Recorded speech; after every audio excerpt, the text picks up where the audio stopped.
Мына жер уже ысып кетті. Шетке отырсам екен.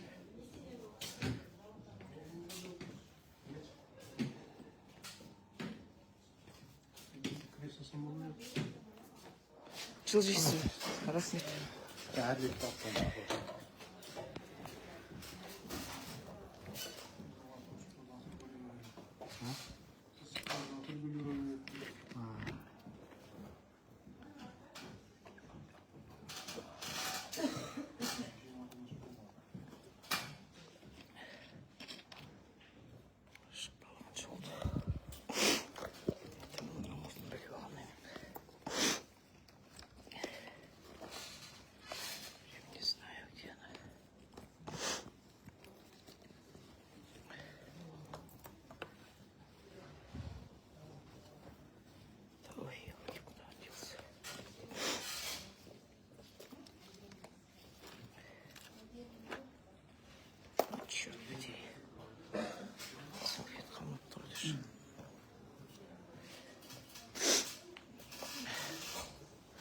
Бүгін 30 шілде 2026 жыл Алматы қаласының әкімшілігі мені не дейді, управление дорожный бірдеңе деген шақырған. 30 шілде сағат 10-ға келіңіз. Менің арызым бойынша, өйткені мен бас прокуратураға тағы қай жерге жазған, есімде жоқ. Бас прокуратура жазған нақты есімде. Өйткені Алматы қаласының жанындағы Алтын Орда базарда көпір бар. Осы көпір мәселесін мен көтеріп жүргелі уже 2 жылдан асты. 25 жылы жазған кезімде маған айтқан, Open Алматыдан жауап келген. Жоспарда бар деп, өйткені жерде мүгедектерге арналған лифт орнатқан, бірақ ол жұмыс істемейді. Деген өзім мүгедек болған соң мен білемін да, қалай қиын екенін. Көтерілуде, түсуде мүлдем жұмыс істемейді. Менің сұрағым, оған ақша бөлінген, сосын кісілер болғанда комиссия дейміз ғой. Сол лифтқа енді көпірді өткізген кезде ақ выполненных работ болады ғой, ақ водоэксплуатацию. Соған қол қояды. Сонда қалай ол кісілер кім қол қойды? Маған соны көрсетсінші. Соны маған көрсетіп айтсын, міне осы кісілер, мен сол кісілерге барайын. Қай бетімен қол қойды екен сол неге? Сол ақ водоэксплуатацияға. Қалай қол қойды? Ол жұмыс істемесе, не деп қол қойды? Жұмыс етіп қол қойды ма? Жарайды. Аялдама жоқ. Ана жерде аялдама деген белгі тұр. Ол жерде үлкен арық, жастар секіріп өтеді.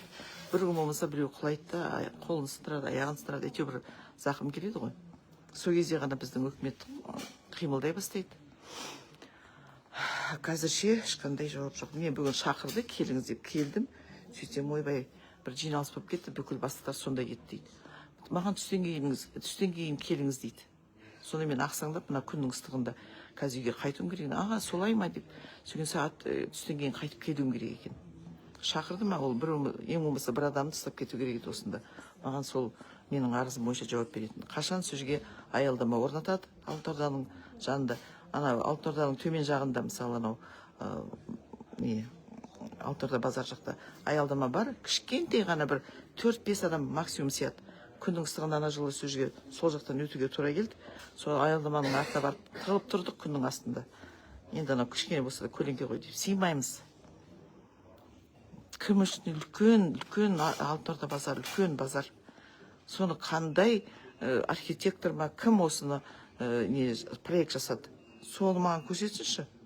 Маған берсін соның телефонын бере ма, ат жөнін бере, адресін бере ма, мен барайын да сонымен сөйлесейін. Қандай, онда енді өтірік па, шын ба білмеймін, енді өзімде нақты дәлел жоқ, бірақ айтады, елдің айту бойынша 10 миллион теңге сол аялдамаға кетті дейді. Ничего себе, 10 миллион теңге андай аялдамаға кетсе, мен білмеймін бар ғой. Ол жерге қандай аялдама жасауға болады? Ол жерде білмеймін. 10 миллионның есі де жоқ. Көп кішкентай қыл тиіп қалған бір аялдама ұялып қарап тұр. Не істейді екен деп.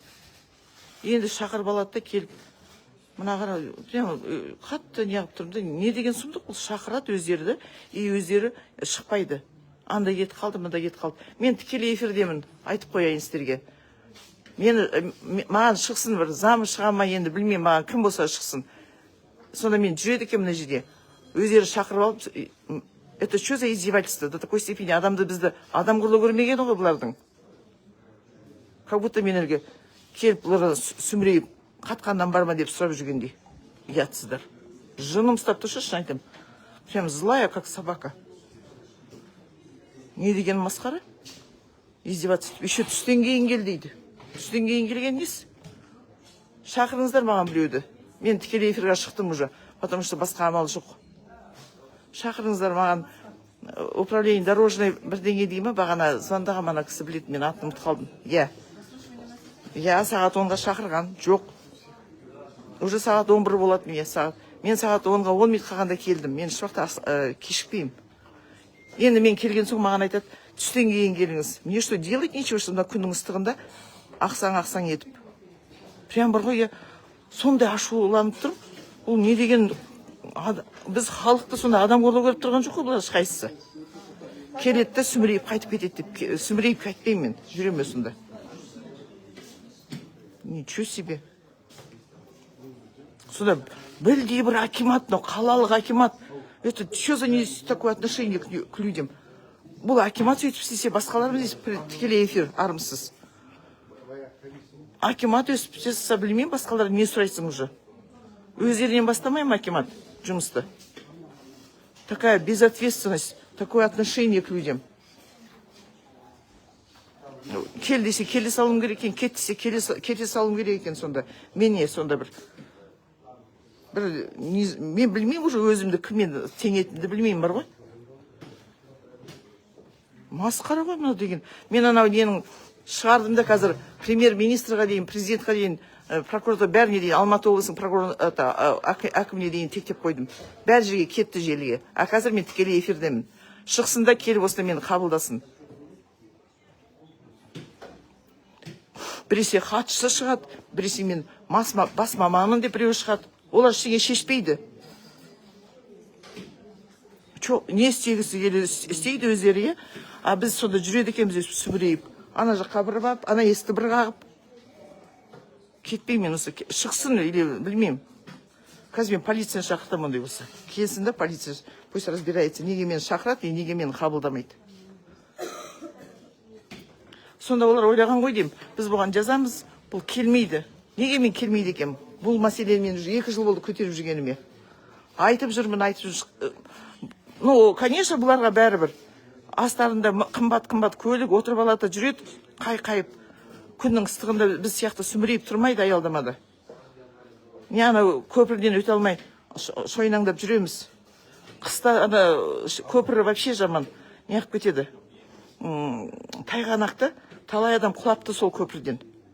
Сол адамдарға таң қаламды, қалай сендер құлап жатып, неге сендер барып прокуратураға бірақ жазбайсыңдар, неге сендер сүмірейіп жүресіңдер? Вот өстейдіші, біз дейді, өкімет бәрін істесеңдер, дұрыстап істеңдерші, Құдай үшін. Содан кейін бізге не міндетсінбеңдер, біз істеп жатырмыз. Сендер өкімет болған соң, вы обязаны бізге істеуге соның бәрін. Халықтың жағдайын жасау, ол сіздердің, неге сіздерді біз өкімет деп отырмыз? Халыққа жағдай жасамасындар, не керек бізге ондай өкімет ондай болса? Орнымызбен ауысайық, халық өз жасасын бәрін. Ой, блин, қалай ашуланып тұрмын бар ғой, не могу, успокоиться не могу. Сондай издевательство прям. Жоқ, еще айтады ғой, түстен кейін келіңіз. Ничего себе. Мен бұларға бір таракан сияқтымын, өсіп тебе салады, или мұжып баса салады, болды. Сейчас я вам устрою таракан. Ничего себе. Қазір мен вообще арыз жазамын мына жерге. Істесін жұмыстарын, істейін ба дұрыстап істесін. Так издеваться над собой, да, я не позволю.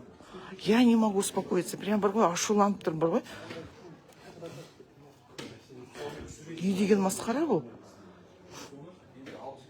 Біресе кет, сен қайтып кел.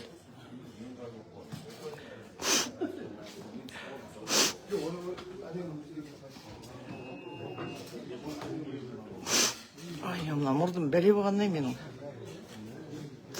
Сонымен не болды, қызым? Бастығы келсін, маған керек емес, анау хатшы келді бағана, бас маман келді, маған шешетін адам келу керек. Шақырды ма өздері, сол шақырған адамдардың бәрі келсін осында. Ол өте күрделі мәселе, ол мүгедектерге байланысты, халыққа байланысты. Халықтың жан айқайын естімесе неменеге отыр мына жерде, акимат болсын, басқасы болсын, өкімет болсын.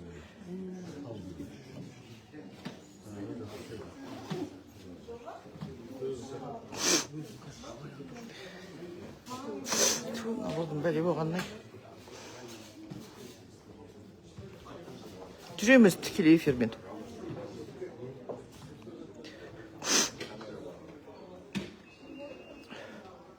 Қағаз аламын, мен бұрдым неғып кетті. Фу, елки, не могу прям. Салфеткамда бітіп қапты, как назло. Мына аяғымда біле болды, бүгін анау бас дәрігерге барам деп едім, енді ол да жайында қалатын болды. Олар күтіп келгенше.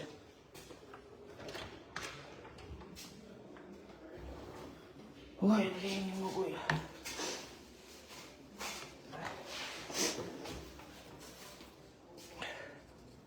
Достали уже. Такое издевательство, блин.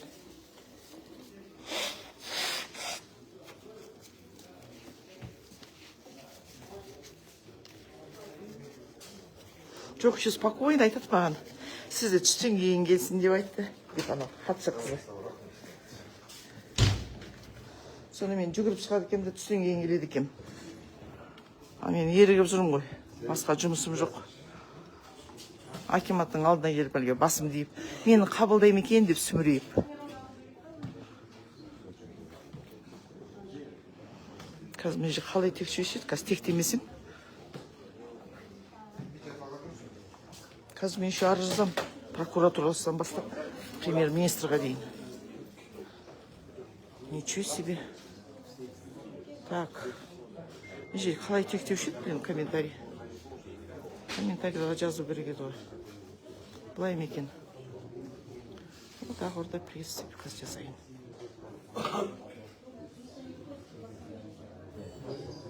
А чё не это?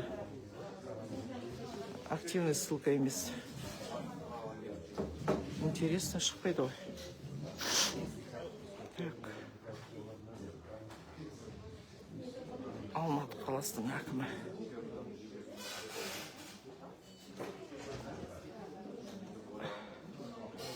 Не знаю, шықпайды почему-то. Активная ссылка шықпайды почему-то. Уже көп болды мен тікелей эфирге шықпағалы. Президенттік деп қойыншы. Так. Президент РК. Ақыры мен ештеңе не болмайды екен, бар істемейді екен, не істемейді.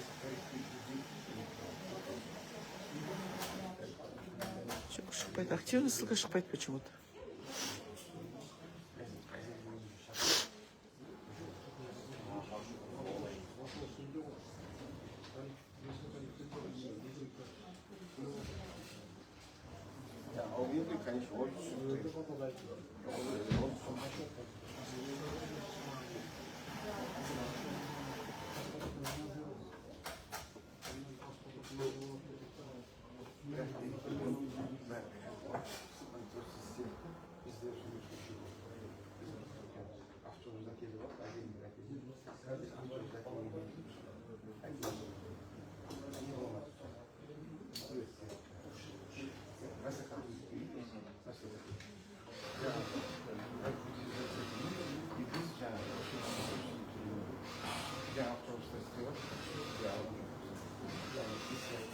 Не шықпайды осы мұратырлар.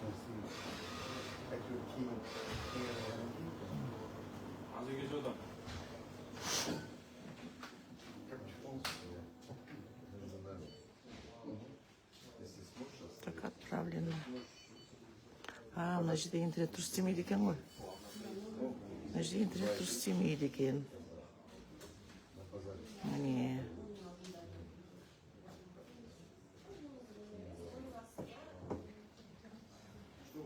Видишь, істемей тұрсы.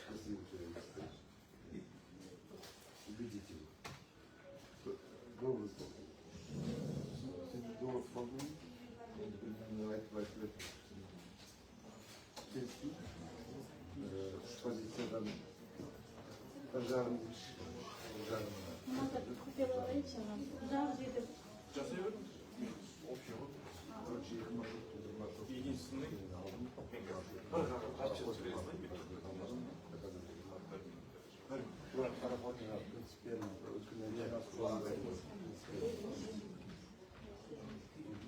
Мен сыртқа шығайыншы. Бұл жерде интернет жақсы істейтін шығар, мына жерде жақсы жұмыс істемейді екен.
Ужас. Қанша адам мен танымайтын. Көп адам екен.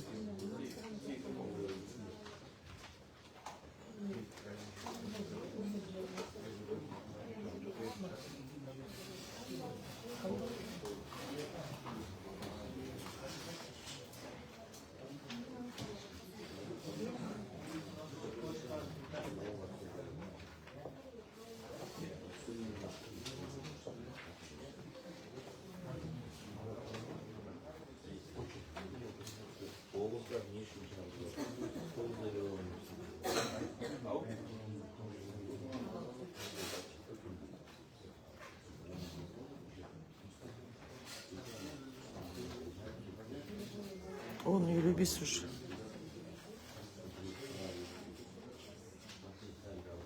Уже он не любит. Он да шақырған мен. Ешкім жоқ.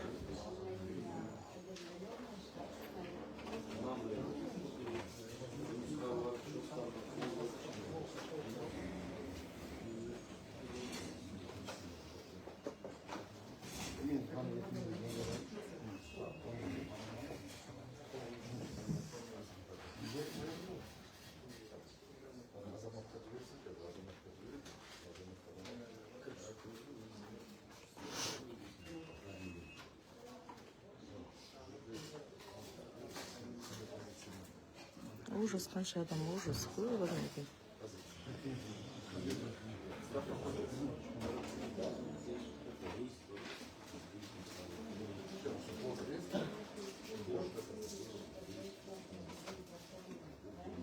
Не знаю, вообще не.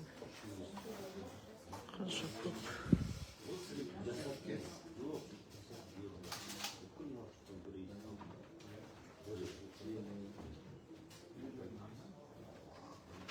Маған ана мемлекеттік органдар тектейтін адамдар керек еді.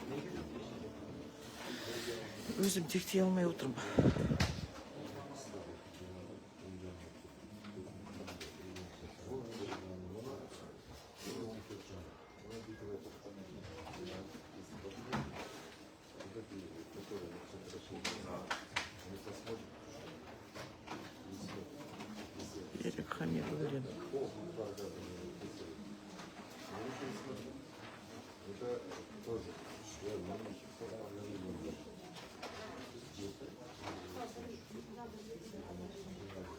Ладно, что-то я уже это...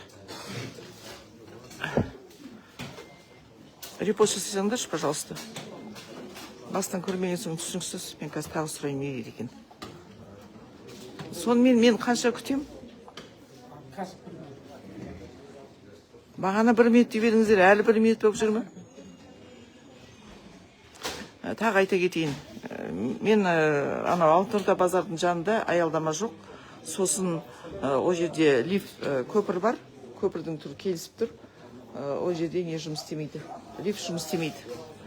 Мүгедектерге, үлкен кісілерге өте қиынды. Өзім мүгедек болған соң білем ғой қандай екен жағдайым.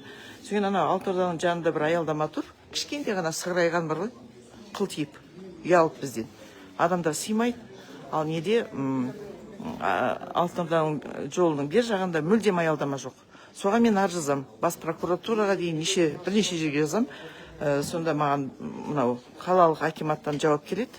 Жауап келгенде өстіп келеді. 30 шілде дейді, сағат 10-да келіңіз, сіздің арызыңыз бойынша. Келемін мен. Келсем маған ешкім жоқ деп бірінші бір қыз шығады. Мен бас маманымын. Не дейді, бастықтар жиналысқа срочно бір жиналысқа кетіп қалды дейді. Содан бір кезде мен айтам, жоқ, сіз мен бұл мәселені шеше алмайсыз. Маған бастықтар шықсын, кім шақырды сол шықсын. Бастықтар ана бұл мәселені шеше алады деп. Өйткені ол жерде лифт жұмыс істемегелі уже. Сол көпір салынғалы бері жұмыс істемейді. Ол көпірді салынды деп Ақвода эксплуатацию жасайды. Қолын қояды комиссия. Қайда ол ақша? Оған ақша бөлінді ғой. Қайда кетті сол ақша? Неге лифт жұмыс істемейді деп. Менің сұрағым сол. Содан неге аялдама жоқ? Біз халықпыз. Неге біз үшін үкімет жағдай жасамайды? Ол жерде үлкен базар. Алтынорда базарын білмейтін адам жоқ шығар. Қанша ақша, қанша кіріс болып жатыр. Бірақ бір аялдамаға жарамайды. Ана жерде аялдаманың орнына белгі іліп қойған. Аялдама деген автобустың суретін салып. Бірақ не жоқ? Аялдама жоқ та. И жанында үлкен арық. Сонда ана арықтан адамдар секіріп, ары бері өтіп, автобустан шыққандар бері секіреді, автобус отырғандар ары секіреді. Сөйтіп анау секіріп жүрміз, армысыз. Сіз кім боласыз, кешіріңіз? Бағана бері неге шықпадыңыз? Сағат 10-ға шақырдыңыздар да. Сіз кешіріңіз. Сонда мен сағат 10-ға шақырасыздар. Кешірім өтінем уже болмайды, потому что сонша мені біреуі шығады, біреуі екінші шығады. Сонда ең болмаса бір адам тыста кетпейсіздер. Вы же договорились, сіздер мені шақырдыңыздар ғой. Жаздыңыздар өздеріңіз лично. Содан кейін еще өстен түстен кейін келді. Это что за издевательство вообще? Сонда мен жүреді екен да сүмірейіп сіздерге. Түстен кейін келіп естеңгісі келсе. Тағы кім болу керек? Сіз жалғыз өзіңіз шеше аласыз осы мәселенің бәрін? Оқыдыңыз ғой, иә? Маған анау құжаттарды көрсетесіз ба? Кім Ақвода в эксплуатацию? Жүріңіз.